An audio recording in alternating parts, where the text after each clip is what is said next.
What If épisodes 4 et 5, deux épisodes qui jouent avec la thématique de l'amour, des bonnes intentions, qui débouchent sur l'horreur de manière très différente. Alors bien sûr, ce sera full spoiler, donc ayez vu les épisodes 4 et 5 avant de regarder cette vidéo. Et si vous comptez vous abonner à Disney+, par exemple pour profiter de What If dans les meilleures conditions, je vous invite à le faire en passant par le lien que vous trouverez bien sûr en description de la vidéo et vous soutiendrez la chaîne au passage. Merci à vous, c'est parti.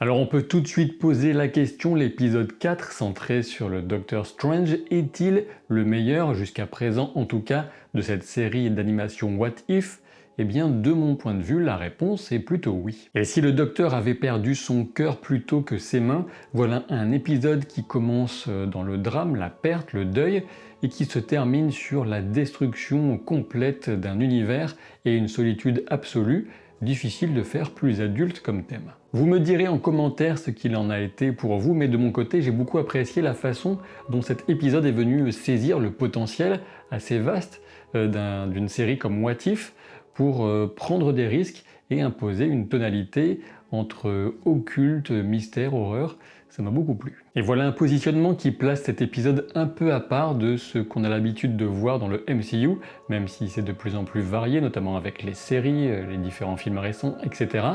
Mais disons que cet épisode n'aurait pas dépareillé dans une saison de la 4e dimension, par exemple, en supposant que la 4e dimension soit une série animée, oui je sais, mais vous avez compris le concept, on est face à un conte moral en quelque sorte. On remarque aussi que toute la distribution d'origine est de retour pour interpréter vocalement ces personnages, y compris Rachel McAdams dans le rôle de Christine Palmer.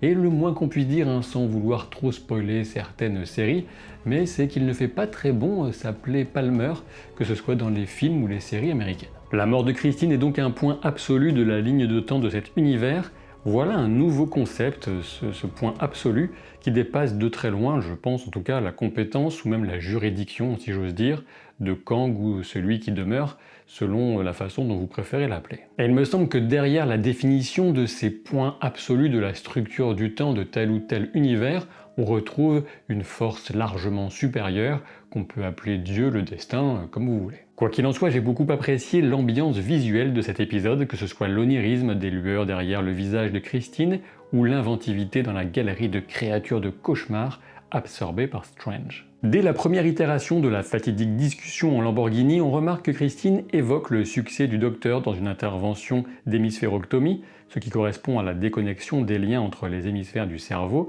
dans certains cas très graves, voire une ablation. Et il s'agit bien sûr et surtout d'un malicieux clin d'œil à ce que fera l'Ancien dans l'épisode, à savoir séparer cet univers en deux réalités parallèles, comme un peu la ligne qui sépare les deux hémisphères du cerveau, et donc avec deux versions de Strange. Difficile de savoir si Obeng est en réalité Cagliostro, mais on peut souligner que lorsque le MCU introduira enfin le Docteur Fatalis, le Docteur Doom si vous préférez, eh bien celui-ci a été l'élève de Cagliostro, du moins dans les comics, élément qui pourrait éventuellement être repris au cinéma. Et de plus, Cagliostro est l'un des rares mages à avoir été en possession du grimoire terrible, le Darkhold, ce qui contribue à créer des liens du moins thématiques entre cet épisode et le film à venir, Doctor Strange in the Multiverse of Madness. En effet, on sait bien qu'il y aura des éléments d'horreur dans ce film très attendu, c'est le moins qu'on puisse dire, et je pense que cet épisode propose une forme de bonne introduction à cette ambiance. Entre le retour de la créature tentaculaire que je suppose être Shuma-Gorath, ou éventuellement une sorte d'incarnation mineure de cette entité, et les petites touches à la Cthulhu qu'on trouve dans l'apparence de Strange suprême, on n'est jamais allé aussi loin dans l'étrange et l'occulte au sein du MCU. On retrouve bien sûr la notion de folie qui est quand même très présente dans toute la démarche, dans la personnalité de ce Strange suprême, ainsi que l'épisode lui-même le désigne, puisqu'il il fait fi de tous ses principes moraux, etc., pour arriver à ses fins, pour ramener Christine. Et Obeng, qui est donc éventuellement Cagliostro, souligne qu'une grave peine de cœur, comme celle qui a marqué Strange, ce deuil terrible, peut non seulement lui briser le cœur, mais surtout l'esprit. Et on retrouve bien sûr la notion de folie dans le titre même de Doctor Strange numéro 2, The Multiverse of Madness, Donc voilà encore un lien supplémentaire. Parmi les entités terrifiantes invoquées par Strange pour les absorber, outre Robert Hue, il m'a semblé reconnaître un clin d'œil au roi cornu de Taram et le chaudron magique. Celui-ci me fait beaucoup penser à un vampire en mode pseudo-chauve-souris, et puis bon, on a toute une autre galerie de trucs incroyables. On peut aussi supposer que le cafard est un clin d'œil à la métamorphose de Kafka, métamorphose qui attend Strange suprême avec des apparences totalement terrifiantes. On a même Strange avec 3 yeux qui ressemblent beaucoup à ceux de Dormammu en personne, avec les flammes violettes dans les iris. Et lorsque la réalité du Strange plus sage se délite, j'ai apprécié la métaphore visuelle de l'encre qui s'envole pour ne laisser que le néant, une idée qui a parfaitement sa place dans une série animée inspirée elle-même de comics. L'affrontement entre les deux Strange est particulièrement dynamique et prenant, on peut noter que la cape de lévitation est totalement héroïque dans cet épisode, comme dans le suivant, au point de devenir un personnage à part entière ou presque. Durant le final tragique, on remarque la disparition du visage de Christine qui peut nous rappeler celle de Vision par exemple. Tout au long de l'épisode, on remarque que le Watcher se fait de plus en plus proche et visible. Il s'agit à la fois, je pense, de montrer que la puissance de Strange suprême affine sa perception de l'univers, mais aussi d'une intention du Watcher qui est de plus en plus proche d'intervenir, ce qu'il fera certainement d'ici à la fin de cette série. On peut d'ailleurs fortement s'interroger sur la possibilité que ce Watcher récupère différents membres de son équipe de protecteurs du multivers, dans justement les différents univers qu'on aura traversés dans tous les épisodes précédents, et notamment ce Strange suprême qui est au sein de cet univers qui s'est réduit à cet étrange joyau, mais je vais y revenir. Et oui, ce qui reste de l'univers de ce Strange ressemble étrangement à une pierre d'infinité, une pierre violette comme celle du pouvoir. Évidemment, il est hors de question de relancer des histoires autour de ces pierres d'infinité qui appartiennent au passé du MCU, mais on peut s'amuser à spéculer sur l'origine des pierres, comme ce qui resterait d'un univers entier condensé en un joyau. Entre Strange, Hank Pym et Vision, un point commun, l'amour qui mène à la catastrophe. Et oui, on en vient donc à l'épisode 5, et cette fois, franchement, on ne peut pas en vouloir pour de bon à Hank Pym, puisqu'il va chercher Janet Van Dyne dans le royaume quantique.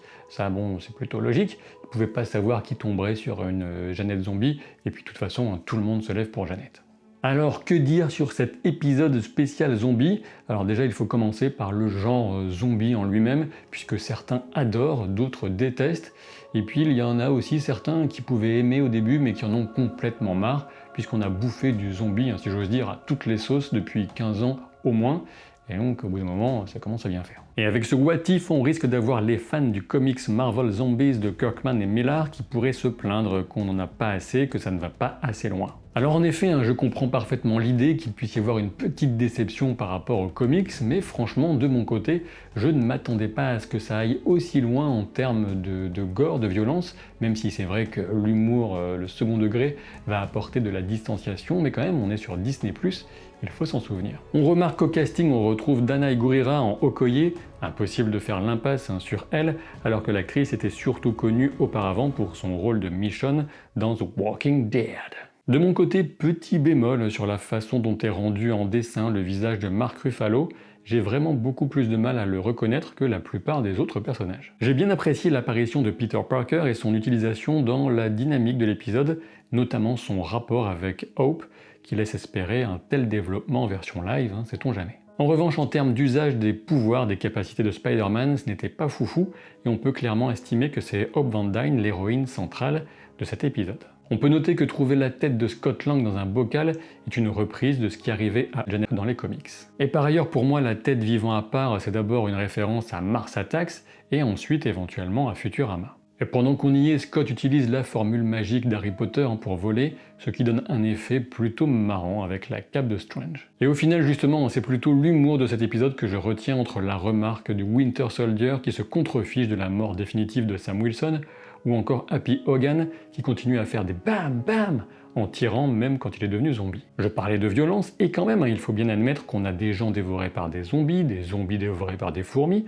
des gens coupés en deux en largeur, en longueur, on a même Sharon Carter qui explose de l'intérieur, et tout ça chez Disney, il faut quand même reconnaître la performance. Par ailleurs, Wanda Zombie fait une parfaite Baba Yaga, et un petit peu de frustration quand même sur le fait de ne pas avoir la conclusion de l'affrontement entre Wanda et Hulk, sachant qu'on avait au moins une occasion de se racheter un peu vis-à-vis du Colosse Vert, sans forcément ridiculiser Wanda, qui n'avait pas encore atteint à ce moment-là son potentiel de sorcière rouge. Et petit clin d'œil astucieux, on a quand même un Spider-Man avec une cape, ce qui devrait rappeler des souvenirs à tous ceux qui ont adoré Spider-Man Into the Spider-Verse, à savoir tous ceux qui ont vu ce film et qui ont du goût. On remarque aussi pour la première fois une mention à l'oral à l'oncle Ben de la part de Peter Parker dans le MCU, mais bien sûr on ne connaît pas vraiment le contexte de la disparition de cette version de l'oncle Ben et le lien éventuel, la répercussion si vous voulez, par rapport à la continuité principale qu'on suit dans les films du MCU. On peut remarquer que dans cet épisode, dans cette version, eh bien Black Panther va jouer un rôle qui est assez proche de celui qu'il a dans le comics Marvel Zombies, toute proportion gardée. Il servait en effet déjà de garde-manger, même pas à la même personne, mais bon, quand on y pense un petit peu, c'est sans doute l'élément le plus gore, le plus dérangeant de cet épisode,